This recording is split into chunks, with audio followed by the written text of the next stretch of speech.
Nah teman semua bisa dilihat ya, ini nasinya pulen banget. Nah ini juga tergantung dari pemilihan berasnya ya, jadi cari beras yang benar-benar kualitas terbaik. Kemudian juga tergantung dari perbandingan antara beras dan airnya, jadi itu perhatikan ya, karena itu sangat membuat nasinya ini enak. Kalau kebanyakan air juga nggak bagus, nggak enak. Kalau kurang air pun juga nggak enak, jadi harus pas ya teman semua. Halo teman semuanya, jumpa lagi dengan saya di Dapur Cantik Channel. Apa kabar semuanya? Pada baik-baik ya. Di episode ini Dapur Cantik akan membuat nasi liwet kukus. Nah nggak pakai lama, ayo segera saja mulai membuatnya ya. Simak terus videonya, jangan kemana-mana hingga selesainya nanti. Ini sudah ada 1 kg beras untuk membuat nasi liwet kukus. Dan beras ini sudah dicuci bersih ya teman semuanya. Kemudian untuk berasnya tentunya pilih kualitas yang terbaik ya teman semuanya, supaya nanti jadi nasi liwetnya bisa enak, bisa pulen gitu ya. Dan ini sudah siap untuk dimasak ya berasnya. Pertama saya siapkan dulu ya semua bumbunya untuk nasi liwet kukus ini. Hanya ada 3 bahan, bawang merah, bawang putih dan jahe, yang semua saya rajang-rajang tipis seperti ini ya. Kalau teman semua mau bahan bumbunya ini digeprek boleh saja, namun saya tiris tipis-tipis semua supaya lebih meresap lagi gitu ya dalam nasi liwetnya. Nanti saya rajang-rajang semuanya biar nasi liwetnya semakin sedap. Ini saya tambahkan 2 bahan ini ya, ada pete dan kemudian ada teri Medan, dan teri Medan ini sudah digoreng ya, sudah matang. Kalau teman semua mau menambahkan isian yang lain boleh ya teman semua, mau ditambahkan ikan asin jambal, ikan teri cengki, boleh-boleh saja sesuai selera ya. Sekarang saya mulai masak nasi liwetnya ya teman semua. Ini minyaknya sudah panas, saya akan tumis terlebih dahulu jahe yang sudah dipotong-potong tipis. Nih sampai mengeluarkan aroma yang harum. Tadi mengeluarkan aroma jahenya gitu ya, yang wangi ini. Ini membuat nasi liwetnya enak teman semua. Ada jahenya ini. Jahenya sudah mengeluarkan aroma yang harum. Saya masukkan ini bawang merah dan bawang putih yang sudah diiris tipis. Saya tumis-tumis sampai mengeluarkan aroma yang wangi juga. Sambil saya masukkan serai. Kemudian ini ada daun salam dan daun jeruk purut yang sudah dibuang tulang daunnya ya. Ditumis-tumis sampai aromanya wangi. Saya tambahkan pete ya teman semua. Kalau teman semua ada yang tidak suka pete, di skip aja juga nggak masalah. Tapi kalau suka sangat enak banget ya ditambahkan pete ini. Saya tumis-tumis lagi sampai benar-benar harum ya dari semua komponen yang masuk ini. Aromanya wangi banget teman semua dari semua bahan yang masuk ini ya. Ini sudah cukup ya, bawangnya juga tidak sampai kering gitu ya waktu menumisnya. Saya akan masukkan air ya.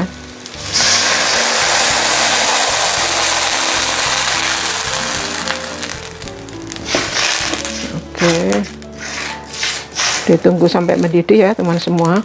Sambil saya tambahkan ini ada daun pandan untuk membuat aroma yang wangi untuk nasi liwetnya nanti ya. Sudah mendidih ya teman semuanya. Saya tambahkan garam dan kaldu jamur. Saya aduk-aduk. Kemudian langsung saya masukkan santan ya. Saya menggunakan santan kental yang instan yang 65 ml. Jadi jumlah air dan santannya ini 1200 ml ya teman semua. Karena dengan 1 kg beras.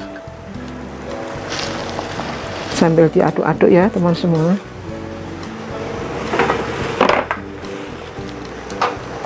Oke, langsung saya masukkan berasnya. Kalau sudah merata ya, diaduk-aduknya sudah merata, masuk berasnya.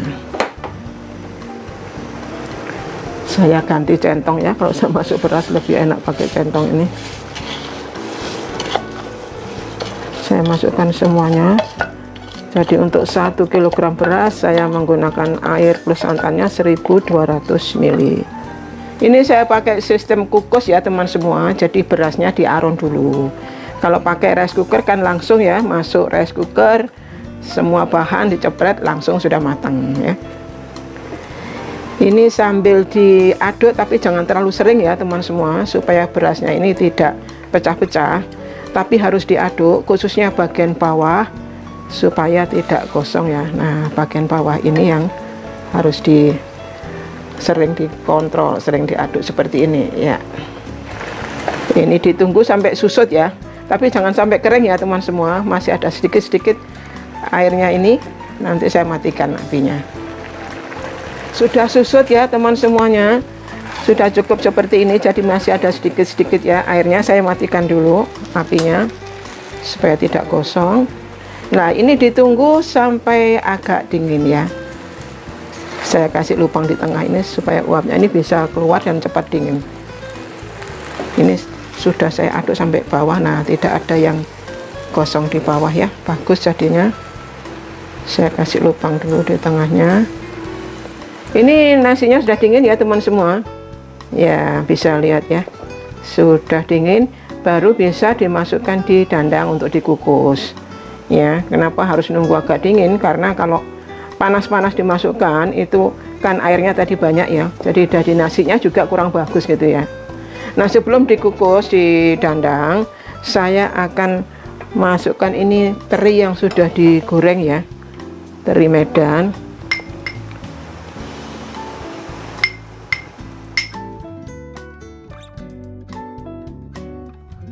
Sekarang saya mau kukus nasi yang sudah diaron ya teman semua. Dandangnya ini sudah panas, airnya sudah mendidih, dan saya alasi dengan daun pisang ya teman semua, supaya aromanya lebih sedap dan lebih wangi. Kalau teman semua tidak mau dialasi daun pisang, dandangnya tidak masalah ya. Ini serainya tidak saya buang, tadi saya ambil hanya untuk supaya mudah untuk meratakan nasi dan terinya tadi ya.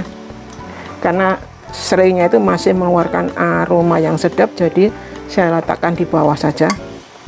Sekarang baru nasi yang sudah diaron.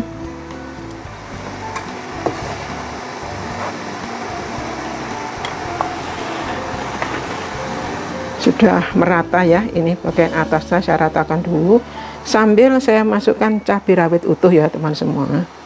Saya biarkan utuh supaya bagi yang suka pedas bisa diambil cabenya, dicampurkan nasi ya. Kalau tidak suka pedas bisa tidak dimakan sama cabenya. Nah, ini dikukus selama 45 menit ya teman semuanya. Jadi ditunggu 45 menit ke depan, saya akan tutup dandangnya.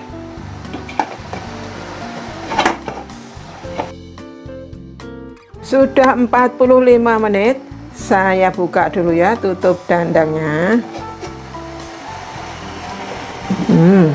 Aromanya gurih, sedap,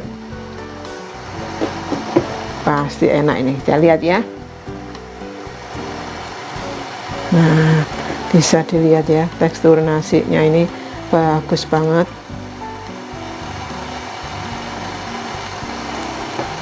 Jadi perbandingan air dengan berasnya ini pas banget ya. 1 kilo nasi 1200 ml air campur santan sudah ya. Nah, ini saya akan pindahkan dulu ya tempatnya. Saya matikan dulu apinya. Nasi liwet kukus sudah jadi ya teman semuanya. Ini rasanya memang benar-benar enak, karena waktu membuatnya ini pakai metode kukus ya, dialasin waktu ngukus dengan daun pisang, itu membawa rasa untuk nasinya ini lebih enak. Kemudian nasi ini sangat cocok ya, mungkin dimakan dengan ayam goreng bisa, mau dengan tempe goreng, mau dengan empal, mau dimakan dengan ikan asin goreng pun enak ya. Jadi memang benar-benar mantul ya, bisa, apalagi dinikmati dengan keluarga. Waduh, ini asik banget, pasti semuanya pada suka ya. Semoga bermanfaat ya untuk teman-teman semuanya, dan selamat mencoba membuatnya sendiri. Jangan lupa untuk berbagi dengan teman-teman yang lainnya. Terima kasih untuk teman-teman yang selalu setia mendukung Dapur Cantik Channel. Sampai ketemu lagi di menu-menu berikutnya di Dapur Cantik Channel. Dah.